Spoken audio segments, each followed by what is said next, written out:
मैं चाहूंगी उनकी बात कंटिन्यू करें। फ़हीम साहब, आप बता रहे थे इस मुआहदे के हवाले से, सर कंटिन्यू कीजिएगा प्लीज। देखिए, हमारे ज़माने में तो एक सिंपल अम्यूजमेंट पार्क का ज़ोडिएक जॉयलैंड के साथ एक वो किया गया था, एग्रीमेंट किया गया था उनको। हम केएमसी ओनर थी उस जमीन की, हमने उनको 25 साल के लिए लीज भी दी थी कि आप इसके अंदर, अच्छा उसके अंदर तमाम एक्टिविटीज स्पेसिफाइड थी कि किस तरह से क्या राइड्स होंगे, उनका रेट क्या होगा, का एंट्री क्या होगी, ये सारी की सारी। बाद में पीपल्स पार्टी की गवर्नमेंट खत्म हो गई और एक इंटरिम गवर्नमेंट आ गई और फिर जो कुछ भी हुआ, फिर फारूक सत्तार साहब थे सीनियर मिनिस्टर, उनके जमाने में जो है ये दुकानें और दुकानों को जो रेगुलराइजेशन और फिर ये सारा सिलसिला शुरू हुआ। और फ़हीम साहब, मैं आपको यहाँ पर रोक इसलिए रही हूँ, मुझे ये बताइए कि असल कसूरवार कौन है कि 280 की जगह 650 दुकानें तामीर हो जाती हैं सर, और सिर्फ 25 से 30% हिस्सा जो है वो अम्यूजमेंट पार्क का रह जाता है। कौन है असल कसूरवार? नहीं, पहली बात तो ये कि 280 नहीं, एक दुकान भी वहां नहीं बननी थी। उस अम्यूजमेंट पार्क में एक भी दुकान नहीं बननी थी। दुकान उसमें मर्चेंडाइजिंग आउटलेट्स बननी थी अम्यूजमेंट पार्क के अंदर, जिस तरह से डिज्नीलैंड में जिस तरह से तमाम जगहों पे वो होती है कि आपको ना आइसक्रीम है, टी शर्ट्स मिल रही हैं, कप्स मिल रहे हैं वगैरह वगैरह। ये कपड़ा और उसकी दुकानें वहां पर नहीं होनी थी। और वो अम्यूजमेंट पार्क में एक दफा जब आप अंदर एंटर हो जाते तो उसके बाद वो मर्चेंडाइजिंग आउटलेट्स भी होनी थी। कहीं बर्गर की शॉप है, कहीं पर इस तरह की चीजें हैं जो कि किसी भी, अगर सुबह से लेकर रात तक। आप कह रहे हैं सर एक दुकान भी नहीं होनी थी, 650 दुकानें तोड़ी गई हैं और ये लीज पे यानी कि दी गई, बकायदा इनके पास पेपर्स हैं इन दुकानदारों के पास। देखिए, पहली बात तो ये कि मैं आपको वही अर्ज कर रहा हूँ ना, अगर आप एग्रीमेंट्स को अगर देखना शुरू, एक तो एग्रीमेंट और उसके हिसाब से अलादीन पार्क के लिए जॉयलैंड को जो है जमीन की 25 साल की लीज दी गई, ठीक है? तो वो 25 साल की, अच्छा ये 95-96 का वाक़या है, वो वैसे भी 2020 और 2021 में खत्म हो गई लीज। ऐसा ही है सर। उसके बाद जो सब लीज की वो तो अम्यूजमेंट पार्क के ऑपरेटर ने की ना।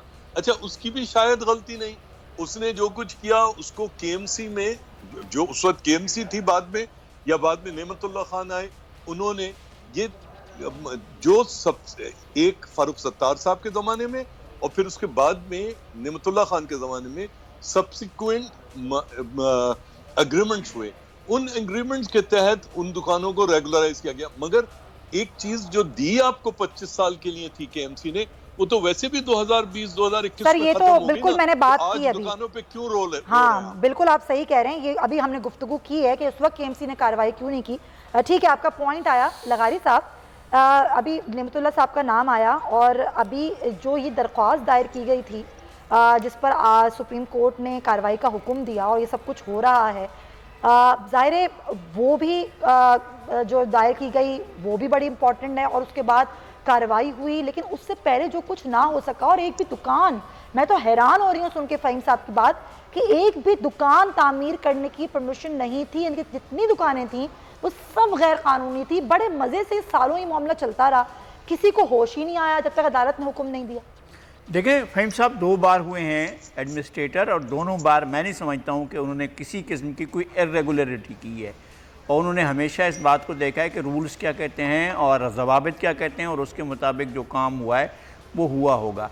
लेकिन ऐसा भी रहा है कि फेडरल बे एरिया में की लीज़ें क्लिफ्टन के लिए जारी की गई, यानी क्लिफ्टन के किसी हिस्से को दिखा दिया कि ये फेडरल बे एरिया। ऐसा भी हुआ है, ऐसा भी हुआ है कि पार्क्स प्ले ग्राउंड्स को कन्वर्ट कर दिया गया रेजिडेंशियल सोसाइटीज़ में, और नेमतुल्लाह खान की दरख्वास्त पड़ी हुई है सुपीरियर जुडिशरी में उसको सुनने के लिए। एक खातून के नाम पर सारे पार्क नाज़माबाद के फेडरल बे एरिया के एक खातून की फाइलें गुम हुई हैं और सारी फाइलें रिकॉन्स्टिट्यूट की गई। तो इसके मामले को भी देखना चाहिए ना कि किस तरह से ये सारा कुछ हुआ और किसने किया था। हाँ। और क्यों वो कह रहे थे जो लंदन में बैठे हुए थे कि भाई ये क्या चाइना कटिंग हो रही है, और चाइना कटिंग कैसे हो रही थी, किसके नाम पर हो रही थी, कौन कर रहा था, ये सारी चीज़ें जो हैं वो ज़रूर खुलनी चाहिए। और सुप्रीम कोर्ट उस तरफ को गई है मैं कहता हूँ 2-3 चीज़ें जो हैं उनको बिल्कुल क्लियर हो जाना चाहिए। एक तो ये कि केएमसी के बारे में कहा है कि जी 80% अमला जो है फाजिल है। हो सकता है कि इस तरह का सूरत हाल हो, लेकिन केएमसी के काम तो जो किसी ज़माने में हम समझते थे वो तो होते ही नहीं जी हाँ। हैं। और शहर के सफाई का और पानी का मामला हमने दे रखा है Karachi water and sewerage board को, और सफाई के लिए जो है हम कभी किसी को ठेका देते हैं, कभी किसी को ठेका देते हैं। हम इसको डीएमसीज़ को भी और नीचे जाकर यूनियन काउंसिल की सतह पर भी कोई इस तरह का काम नहीं करते हैं। तो बहुत सी चीज़ें जो हैं वो गड़बड़ हैं। लेकिन सुप्रीम कोर्ट गवर्निंग अथॉरिटी नहीं है। सुप्रीम कोर्ट जो है वो लेजिस्लेटिव असम्बली नहीं है।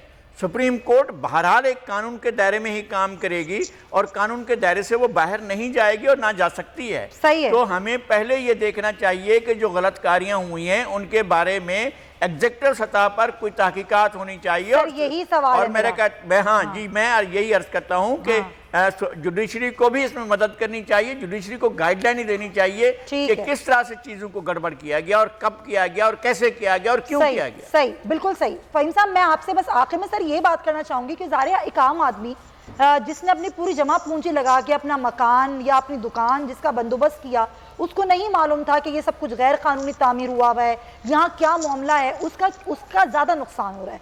लेकिन एक ऊपर बैठा हुआ शख्स जो ताकतवर भी है, उसके खिलाफ कोई कार्रवाई नहीं होती, उन इदारों के खिलाफ भी कोई कार्रवाई नहीं होती। जो ताकतवर लोग हैं, अगर उनकी तरफ कोई गैर कानूनी तामीरात हो तो वहाँ भी कोई कार्रवाई नहीं होती। तो अगर मामला यहाँ से आ रहा है तो ऊपर की सतह पर भी जाना चाहिए, वहाँ भी कार्रवाई होनी चाहिए।